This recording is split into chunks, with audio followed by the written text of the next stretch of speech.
Nós vamos tomar inicialmente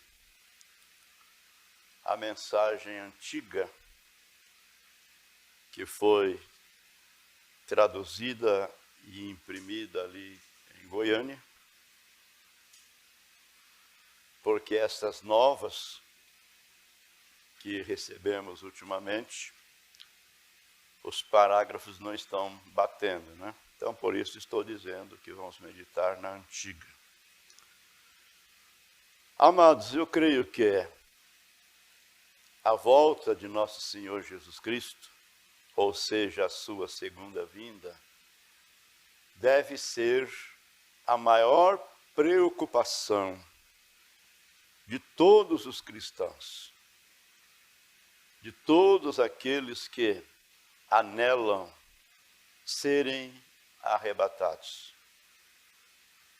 A Bíblia diz que são bem-aventurados aqueles que fizerem parte na primeira ressurreição, porque não sofrerão o dano da segunda morte. E o arrebatamento se dará na primeira ressurreição. Então, o nosso desejo é fazermos parte, não é, deste grande evento, sermos arrebatados no dia da vinda de nosso Senhor Jesus Cristo. Nós vamos usar as expressões do nosso profeta, porque sabemos que são palavras proféticas. Primeira coisa, ele nos diz que a fé para o rapto está nas mensagens. E uma outra coisa é que ele responderá diante de Deus por aquilo que ele tem falado, por aquilo que ele tem nos ensinado. Então nós gostamos, desejamos e gostamos de ficar somente com aquilo que a mensagem nos ensina. Então o profeta diz para nós: o mundo em sua condição louca, atacada por pânico, tem chegado a ser completamente fora de controle de cada organização feita pelo homem no mundo. Isso quer cada organização religiosa e mesmo intelectuais, não é? Eles não podem controlar o que está acontecendo. O profeta está dizendo que o mundo em sua condição louca. Ele disse em uma mensagem: não me diga que o mundo não está louco. Como de fato, analisando pelo prisma da mensagem, sabemos que o mundo está com amnésia. Há uma amnésia espiritual que tem deixado o povo alheio aos mandamentos de Deus. Então ele está dizendo: o mundo em sua condição louca, atacado por pânico, tem chegado a ser completamente fora de controle. Somente Deus pode intervir e controlar a situação. Então ele diz, fora do controle de cada organização feita pelo homem no mundo. Os reis não podem segurar os seus sujeitos, jamais. Nem ditadores o podem, nem democracias podem segurar os seus sujeitos, jamais. Não resta nenhuma esperança a não ser a segunda vinda do Senhor Jesus. Amém. Não resta nenhuma esperança fora deste grande evento que Ele tem nos prometido. Virá para tirar um povo daqui, e logo então os demais que ficarem passarão pela grande tribulação. Agora, amados, a segunda vinda do Senhor Jesus Cristo, eu disse no início, é o que nós devemos estar desejando, anelando. É o que nós precisamos colocar em primeiro lugar na nossa vida. Não podemos deixar-nos ser levados pelas coisinhas materiais, pelas coisinhas cotidianas do dia a dia, porque todas estas coisas terão fim, todas estas coisas perecerão, porque elas são coisas passageiras. Então devemos estarmos preocupados com aquilo que é eterno. Então o irmão Brana continua nos dizendo, agora para o descrente e pecador, este é um dos tempos mais horríveis que ele jamais tem testemunhado. Para as pessoas que são descrentes, pessoas incrédulas, quanto às Escrituras, quanto àquilo que Deus está tentando mostrar-lhes, fazer por eles. Esse é um dos tempos mais horríveis, porque sabemos que o juízo está às portas. Porém, para o crente, para o cristão, para você, meu irmão, para você, minha irmã, que tem renunciado tudo, que tem negado a si mesmo, que não tem olhado para suas razões, pelos seus direitos, mas olhado para Jesus de acordo com sua palavra. É o tempo mais abençoado. Amém. Sabe por quê? Porque a sua redenção está próxima. Então o Senhor Jesus Cristo virá para abençoar um grupo de pessoas, porém para trazer juízo para os demais. Então vale a pena sermos crentes cristãos. Não apenas um crente nominal, né? Um crente de lábios. Jesus falou, esse povo me honra com os lábios, mas o coração está longe de mim. Mas o crente genuíno, verdadeiro, vale a pena estar atentos e aguardando essa bem-aventurada hora. Então, para o descrente e pecador, este é um dos tempos mais horríveis que eles jamais têm testemunhado, porque o tempo da condenação, o tempo do juízo está às portas.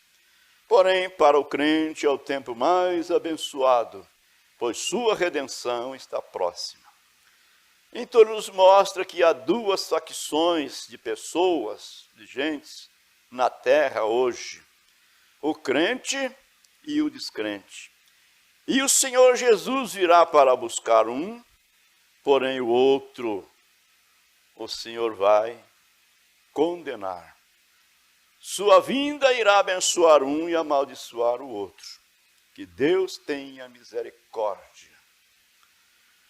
Paulo, escrevendo aos Coríntios, na sua segunda carta, no capítulo 5, verso 10, ele nos diz que todos hão de comparecer perante o tribunal de Cristo, para prestar contas pelo que tem feito por meio desta carne, quer seja bem, quer seja mal.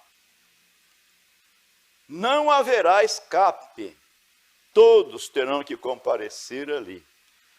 Porém, em São João 5, verso 24, o Senhor Jesus nos diz: aquele que ouve a minha palavra e crê naquele que me enviou, tem, não terá no futuro, mas tem já no presente, vida eterna.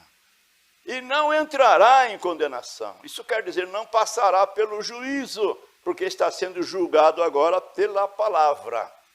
Não entrará em condenação, mas já passou da morte para a vida.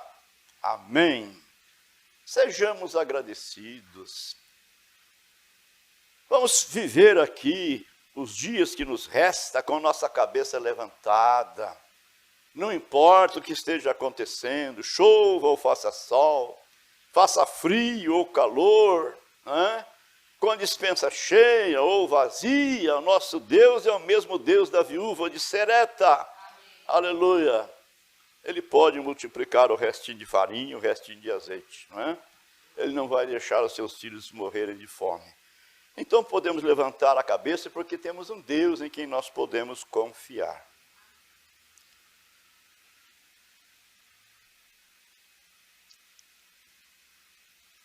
Vou deixar um pouquinho aqui.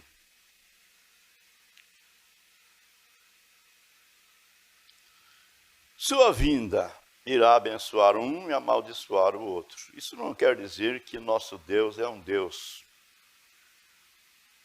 mau, um Deus ruim. Deus quer que todo mundo sejam salvos. Porém, o homem é que faz a escolha. E o homem tem escolhido ao lado contrário, a maioria deles, né? Porém, Deus é um Deus de misericórdia, um Deus bom, um Deus de amor, porém Ele é também um Deus de justiça. E Ele precisa velar por suas leis, velar por sua palavra. Então aí está o porquê. Sua vinda irá abençoar um e amaldiçoar o outro. E o profeta continua nos dizendo, vendo que isto é uma coisa vital, isso quer dizer algo que é inevitável, vai acontecer. Se crermos, acontecerá, e se não crermos, acontecerá da mesma maneira, porque a nossa incredulidade não vai impedir o plano de Deus. Então, visto que, ou vendo que isso é uma coisa vital, o profeta nos diz, eu penso justamente na véspera do nosso pequeno avivamento,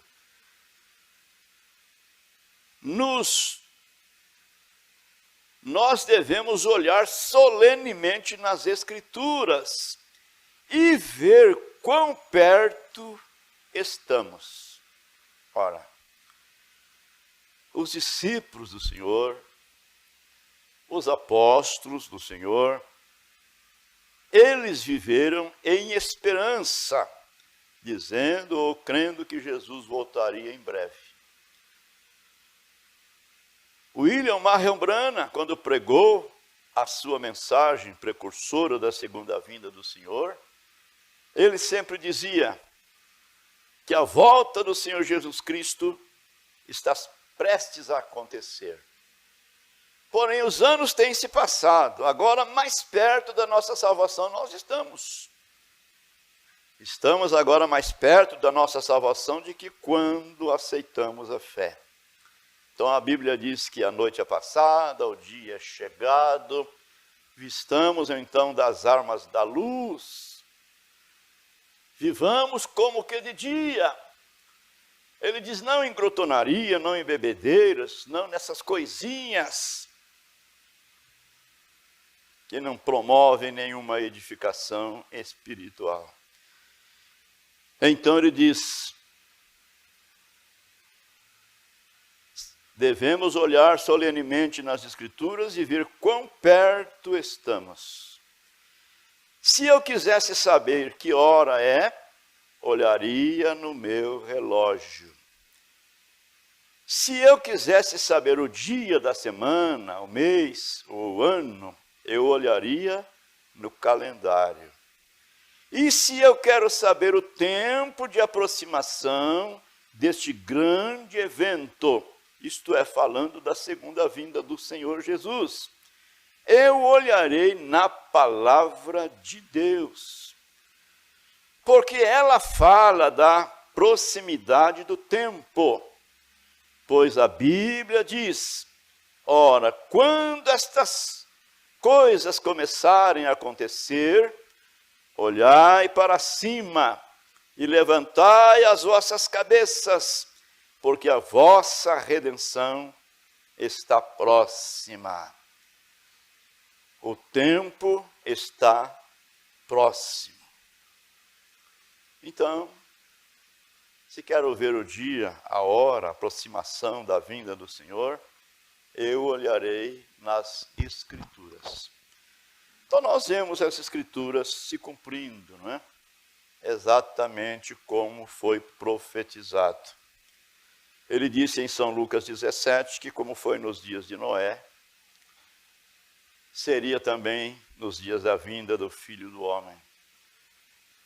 Como foi nos dias de Ló, seria também nos dias da vinda do Filho do Homem. Se queremos ver o que foi que aconteceu nos dias de Noé, é olhar em Gênesis capítulo 6.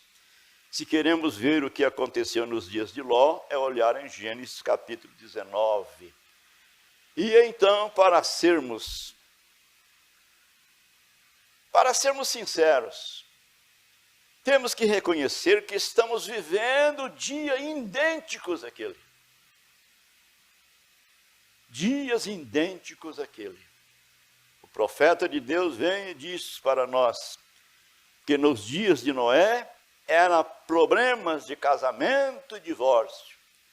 Casando, divorciando, é o que está acontecendo hoje. E nos dias de Ló, veja bem, veja o que está acontecendo hoje no nosso dia. Então nós temos estas indicações de que chegamos no fim. E temos também palavras proféticas aqui, eu deixei isso aqui de lado, não sei se vou usar ou não, mas vamos fazer o uso delas. Naquelas 7 visões que Deus deu para o seu servo, o profeta William Marion Branham, naquele domingo do mês de junho, no ano de 1933. Então, na 7ª e última visão, ele diz, na 7ª e última visão, foi onde eu ouvi uma explosão terribilíssima.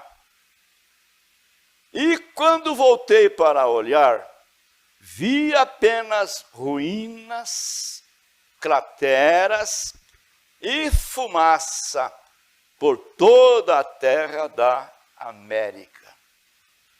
A 7ª e última visão que Deus mostrou para ele. Ele ouviu um grande estrondo e quando voltou, ele diz, quando voltei para olhar, ele viu apenas ruínas, crateras, fumaças por toda a terra da América. Aqui nessa mensagem, a segunda vinda do Senhor, o profeta nos fala de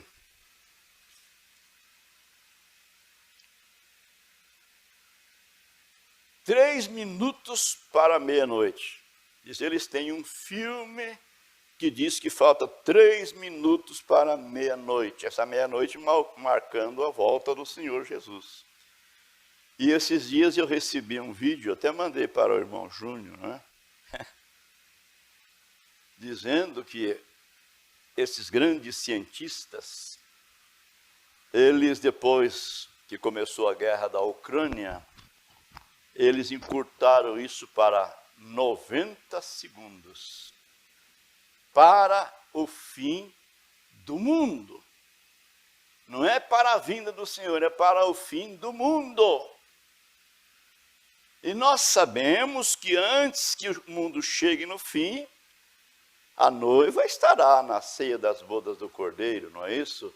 O mundo terá que passar pela grande tribulação, que são 3 anos e 6 meses, 1260 dias. Então, amados, vejam bem a hora em que nós estamos vivendo. Voltando aqui na mensagem, a era de Laodiceia, aqui na página 4, o irmão Branham disse aqui na sexta, quando ele viu a sexta visão, no finalzinho, então na sexta visão levantou-se na América a mais bela e, no entretanto, mais cruel mulher. Mulher na Bíblia representa a igreja. Mulher nesta visão também poderia representar a igreja, não é? Mas vejam bem. Então, na sexta visão, levantou-se na América a mais bela, bonita, né? Bela quer dizer bonita. Como é que acrescenta isso? Meu Deus. E, no entretanto, mais cruel mulher. Ela mantinha o povo sob seu completo domínio, sobre o seu completo controle. Eu acreditei que isso fosse a ascensão da Igreja Católica Romana. Repito, a mulher na Bíblia representa a igreja. Então ele pensou que fosse a ascensão, um levantamento, né, da Igreja Católica Romana. Embora soubesse que poderia ser possivelmente uma visão de alguma mulher levantando-se com grande poder na América devido a uma votação popular das mulheres. Ainda na mensagem, desde então, no parágrafo 226,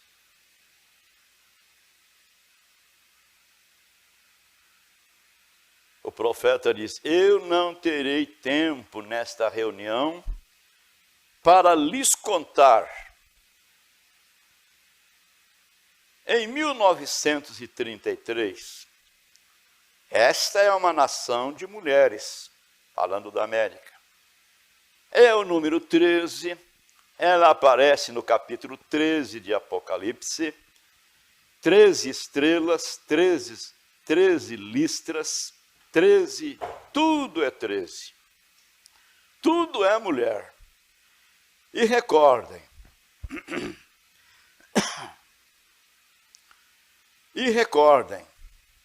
preste atenção, assim diz o Senhor: haverá uma mulher que governará antes do fim do tempo. Ela será uma presidente, vice-presidente, ou será a Igreja Católica como uma mulher. Eu a vi, uma grande mulher, e a nação se inclinando para ela. Isto será antes do fim do tempo, assim diz o Senhor. Aonde isto, melhor dizendo, anote isto e descubram, vocês jovens, anotem isto, para vocês descobrirem se é verdade ou não. Anotem isso e descubram, vocês jovens, e veja se isso acontece. E se não acontecer, eu sou um falso profeta. Mensagem desde então, parágrafo 226. Agora, olhando para estas coisas que a Bíblia nos mostra, mostrando para nós a aproximação da segunda vinda do Senhor Jesus. E olhando para estas profecias do profeta desta era, amados, que pensou nos convencer em santo trato e piedade, sabendo que isso pode acontecer a qualquer momento. E sabemos que a vinda do Senhor Jesus será num abrir e fechar de olhos. Não haverá mais tempo para a preparação. O tempo de preparação é agora. É hoje. Não podemos deixar para amanhã, não. Quero que vocês ouçam e guardem isto. Como disse o profeta, não vão tomar isso ligeiramente. Guarde isso. Isso é uma admoestação de Deus para nós. É o amor de Deus sendo expressado para nós, que temos sido chamados. A Bíblia diz que muitos serão chamados, porém poucos escolhidos. Seja você um escolhido do Senhor. Seja você uma escolhida.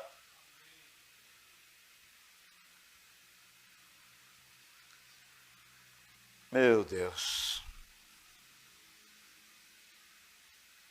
O tempo está próximo.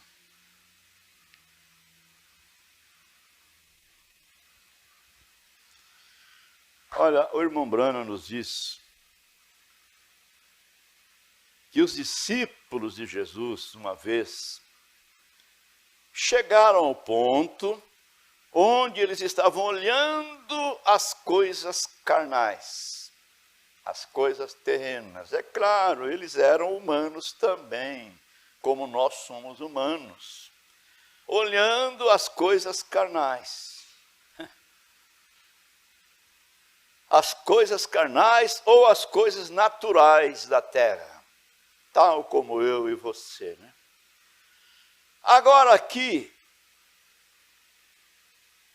nós carnais, ou melhor, agora que nós queremos parar somente por alguns minutos e dizer que não tem que ser necessariamente as coisas carnais que nos lançam fora. Isso não quer dizer necessariamente que são as coisas carnais somente, não é? Que nos lançam fora. Algumas vezes somente as coisas naturais irão lançar-nos fora.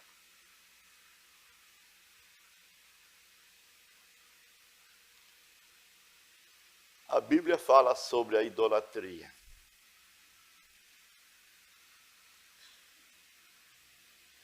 E eu fico assim, um tanto encucado, um tanto pensativo, olhando aqui em 1 Coríntios capítulo 10.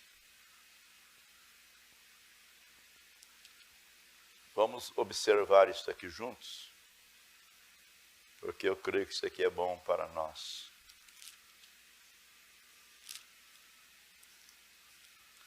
Israel era um tipo da igreja. Então você vai ler Paulo dizendo: ora, irmãos, não quero que ignoreis que nossos pais, os antigos, né? Os israelitas, os judeus, nossos pais, estiveram todos debaixo da nuvem, e todos passaram pelo mar, e todos foram batizados em Moisés, na nuvem e no mar. E todos comeram do mesmo manjar espiritual, e beberam todos de uma mesma bebida espiritual, porque bebiam da pedra espiritual que os seguia, e a pedra era Cristo. Todos eles que saíram do Egito, né, cruzaram o Mar Vermelho, passaram por isso. Mas Deus não se agradou da maior parte deles, pelo que foram prostrados no deserto.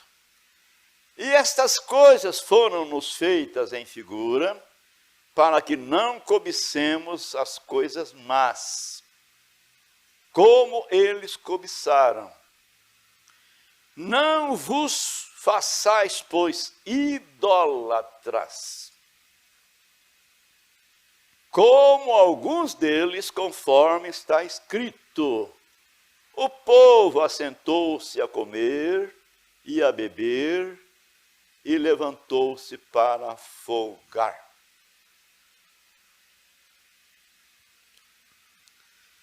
Que idolatria eles praticaram ali?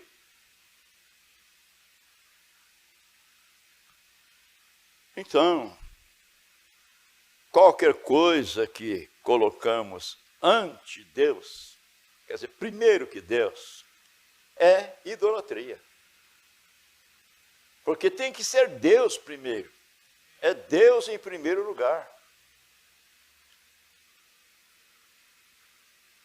Mas, como pessoas humanas, no nosso dia a dia, no nosso cotidiano, o que é que nós pensamos primeiro?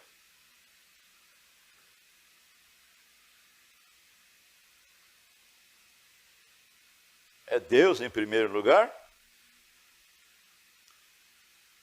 Oh, amados irmãos, nós gastamos muito tempo da nossa vida, no nosso dia a dia, com as coisinhas materiais, com as coisinhas carnais. Quando nós deveríamos estar dedicando a maior parte do tempo do nosso dia a dia, maior parte do tempo da nossa vida, em adoração ao Senhor. Pensando nele, salmodiando, bendizendo o seu nome. Mas nós voltamos para as coisinhas materiais, as coisinhas terrestres. Então, o profeta está dizendo para nós que os discípulos de Jesus, uma vez, chegaram ao ponto onde eles estavam olhando as coisas carnais. E o profeta diz assim: aqui nós queremos parar somente por alguns minutos e dizer que não tem que ser necessariamente as coisas carnais que nos lançam fora. Algumas vezes, somente as coisas naturais irão nos lançar fora. Que Deus tenha misericórdia. Os servos, os discípulos de Jesus, apontaram a ele o templo da cidade de Jerusalém, o grande templo onde Deus, em sua glória, Shekinah, tinha aparecido ao santuário. E eles lhe disseram, eles falaram para Jesus, como a grande inteligência dominante de Deus tinha ordenado aquilo, né? O profeta diz isto, tinha ordenado isto. E como as pedras foram cortadas em muitos lugares do mundo e juntadas. Nos 40 anos de sua construção, não houve ruído de um serrote ou o barulho de um martelo. Eles contaram como Deus veio sobre os querubins, mostrando sua glória. 40 anos na construção daquele templo, e aquele templo era construído por pedras cortadas em várias partes do mundo, e eram trazidas, então não precisava ser ajustada em nada, não precisou usar serrote, não precisou usar martelo, não é? Simplesmente colocavam uma sobre a outra e eram encaixadas. E depois do templo pronto, então veja, Deus veio sobre os querubins mostrando a sua glória. A glória de Deus encheu o templo, né? Interessante. Depois do templo pronto, Deus ordenou que eles colocassem 2 querubins lá, né? Bem em cima do propiciatório.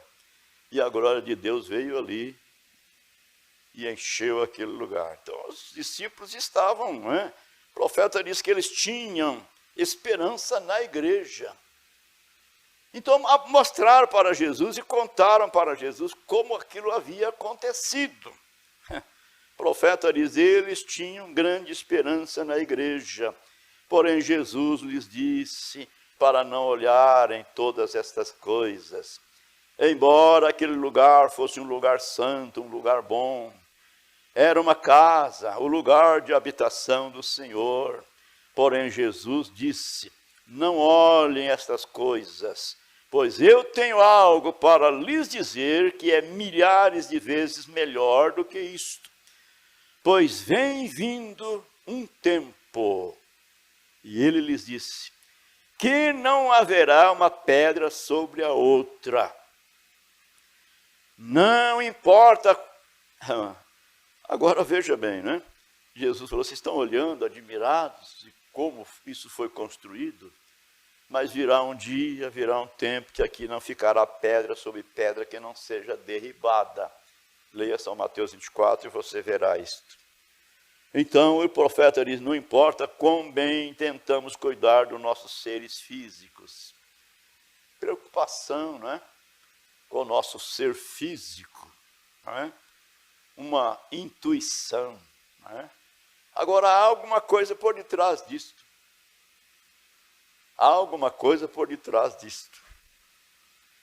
Claro que há. Então, não importa quão bem tentamos cuidar dos nossos seres físicos. Ele veio do pó e ao pó ele vai voltar. Essa carne e esse sangue não vai herdar o reino de Deus. Deus não precisa disto. Ele vai criar um outro corpo em torno deste. Ele vai criar um outro Albertino em torno deste. Vai criar uma outra Gisele em torno desse corpo. Meu Deus! Ele é o Todo-Poderoso e Ele cumpre as suas promessas. Então não importa quão bem tratemos de cuidar de nossos seres físicos, não importa o quanto trabalhemos para a nossa organização, ou quanto trabalhemos nesta igreja para a ordem da igreja, para mantê-la em ordem, não é? Pois está vindo um tempo quando todas estas coisas irão desaparecer e deixar de existir. Meu Deus. Quando Jesus começou a dizer-lhes isto, eles disseram, qual será o sinal de aproximação do fim do mundo? Então Jesus começou a falar a eles que o tempo virá quando não haverá uma pedra sobre outra pedra.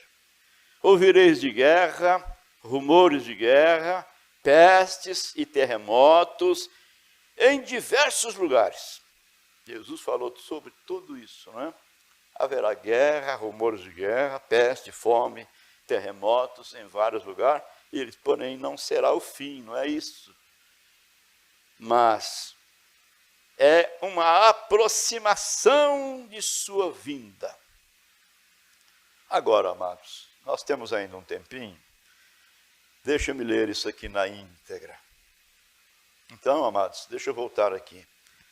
Os discípulos de Jesus, veja bem, eles estavam, né, pensando nas coisas terrenas, nas coisas naturais, coisas carnais, tais como nós, né?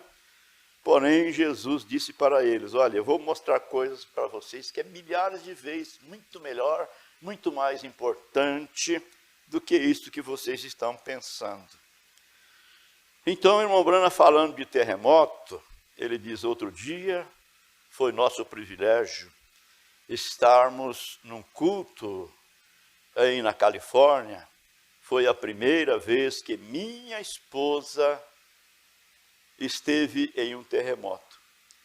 Eu estava sentado numa barbearia e a sala sacudiu um pouquinho. O rádio anunciou rapidamente que um terremoto estava em processo e que deveríamos aguardar um outro em 8 minutos. E eu pensei comigo mesmo, se este for o último. E eu corri da barbearia e encontrei minha esposa que estava esperando por mim na rua. Andamos e entramos numa farmácia pequena para comprar alguns cartões postais para mandar para os nossos queridos. E enquanto estávamos lá dentro, passei pela experiência de uma sensação tão misteriosa e estranha que jamais poderia acontecer a um homem. Era como se a terra inteira balançasse ou começasse a balançar. Vidros começaram a cair das prateleiras, chaminés caíram dos prédios, reboque das paredes e os prédios grandes, de 30 e 40 andares de altura, começaram a balançar juntos, até que a poeira da argamassa levantou como um cogumelo gigante. E as pessoas correram pelas ruas gritando e chorando. Eu pensei, isto é o dedo de Deus, o Todo-Poderoso.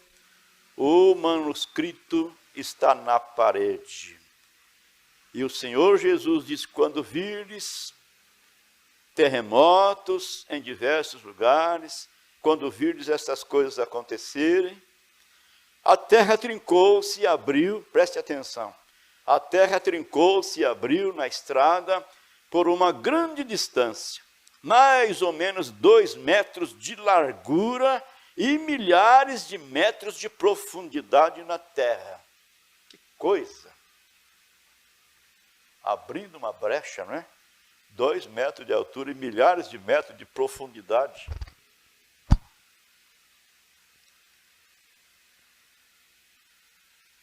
É muita coisa para mim, Beto. Não é pouca coisa, não. Em lugares na estrada inteira, caiu para dentro. E eu pensei, enquanto a terra trincava, abrindo-se, que eu quase podia ver o dedo do Deus Todo-Poderoso e ouvir a Ele dizer, e haverá terremotos em vários lugares. Durante aquele dia, 8 terremotos diferentes balançaram aquela cidade. Porém, os bares ainda continuavam abertos. Bêbados fervilhavam na rua. E mulheres andavam nas ruas meio vestidas, como se nada tivesse acontecendo. As pessoas são tão presas às coisas mundanas hoje em dia, que eu não sei o que se necessita para sacudir esta nação. Eles julgam as coisas, porém são tão indiferentes. Eles julgam as coisas, porém são tão indiferentes a elas. Jesus está voltando, chegamos no fim da história da humanidade, né? E, no entretanto, a vida fala diferente, o agir fala diferente, os frutos falam diferentes. Então, é o que o profeta está nos dizendo. Eles julgam as coisas, porém são tão indiferentes. Um homem fez um comentário que eu ouvi com os meus próprios ouvidos. Ele disse, viu o que eu fiz? Eu sacudi o meu punho. Eu sou um super-homem. E eu pensei, que blasfêmia. Eu realmente não pensei muito naquilo como pensei sobre algo que sucedeu justamente aqui na nossa própria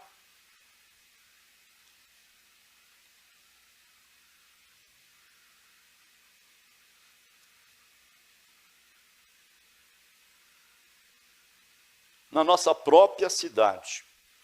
Enquanto eu estava dirigindo pela estrada ontem à noite, rumo a Georgetown, havia uma tabuleta grande e erguida que dizia: ele ressuscitou. Isto é certo. Porém, uma outra tabuleta seguinte, um pouco mais adiante, dizia: onde há cerveja, há vida.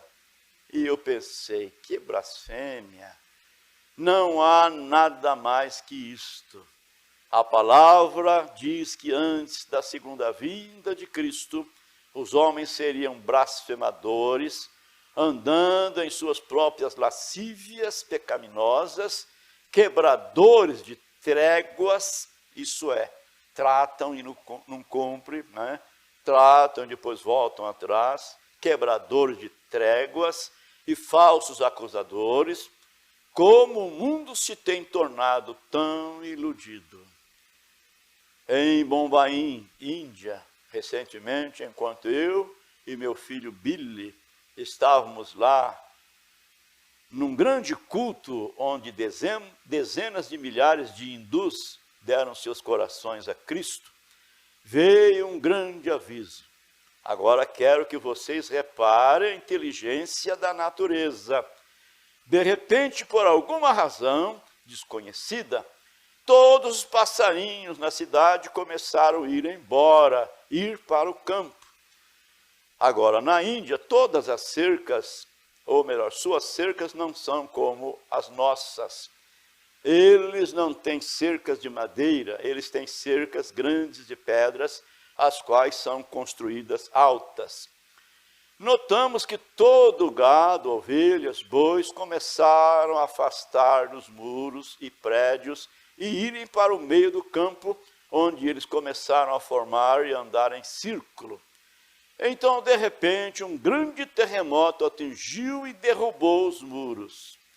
Os passarinhos não voltaram e o gado ficou no pasto. Porém, os homens continuaram pensando que tudo estava bem. Então, no dia seguinte, um outro terremoto abalou a terra.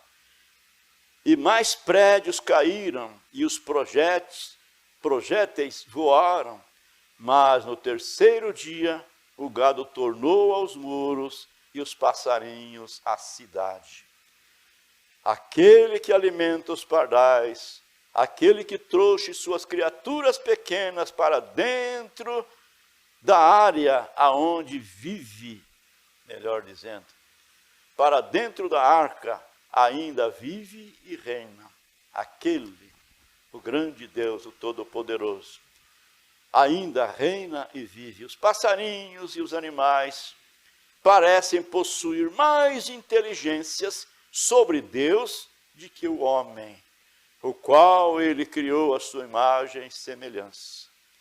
E enquanto os homens blasfemavam, Deus avisou para estas pequenas criaturas da terra, e eles caminharam, indo para longe dos grandes muros.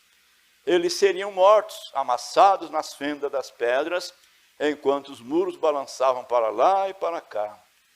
Ó, sinais de sua vinda! Ó, é um grande dia em que estamos vivendo agora.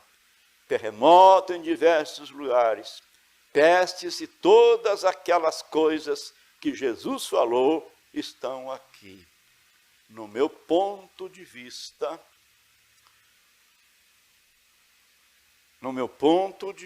não resta nada mais senão a segunda vinda do Senhor. Que Deus nos ajude, amados. Agora, os pássaros, os animais, eles não pecaram. Eles nunca transgrediram os mandamentos do Senhor.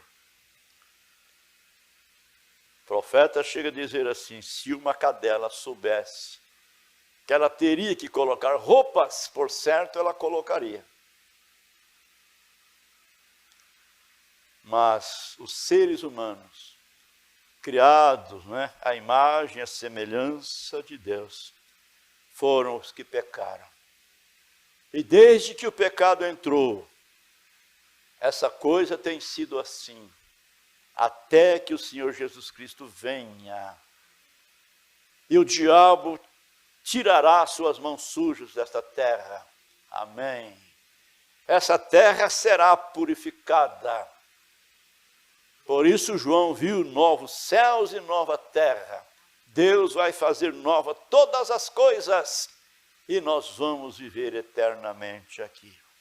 Que Ele ajude a nossa fé, que Ele esforce a nossa coragem para essa batalha, para essa guerra, a qual nós estamos travando no nosso dia a dia, sabendo que o nosso pior inimigo é o nosso ego.